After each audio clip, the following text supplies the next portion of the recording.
முழுவதுமாக நீர் தெளிப்பான் மூலமாக புனித நீர் தெளிக்கப்பட உள்ளது.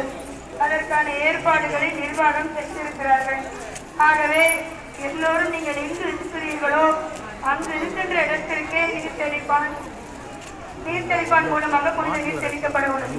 இந்த நேரத்தில் மிக முக்கியமாக நாம் நினைத்துக் கொள்ள வேண்டிய முருக பெருமானை நினைக்கின்றோம். நினைத்து அவனோடையே நாம் ஒன்றி இருக்கின்ற காரணத்தினால் அருகில் இருப்பவர்கள் யார் என்று தெரியாமல் எல்லா உள்ளத்தையே பறிகொடுக்கின்ற அந்த சமயம் பார்த்து நம்மிடம் உள்ள அந்த சமய நகைகள் மற்றும் சொன்னார்களே ராமநாதனையர் சொன்னது போல புன்னகையோடு வந்தோம், பொன்னகையோடு புன்னகையில் சேர்த்து வந்தோம். அதே மாதிரி செல்லுகின்ற போது புன்னகையை எடுத்து செல்ல வேண்டுமே தவிர நாம் அதனை ஒரு கட்டிடத்தில் இல்லாமல் மிக சிறப்பாக இந்த கும்பாபிஷேக நிகழ்விலே கலந்து கொண்டு எல்லா நன்மைகளையும் செய்து சிறப்பாய் வாழ நாம் நம்முடைய உடைமைகளையும் கொள்கைகளையும் பாதுகாத்துக் கொண்டு அவர்கள் இருக்கின்ற இடத்திற்கு நீர் தெளிப்பான் மூலமாக புனித நீர் தெளிக்கப்பட உள்ளது. எடுத்துக் கொண்டும் இருக்கிறார்கள்.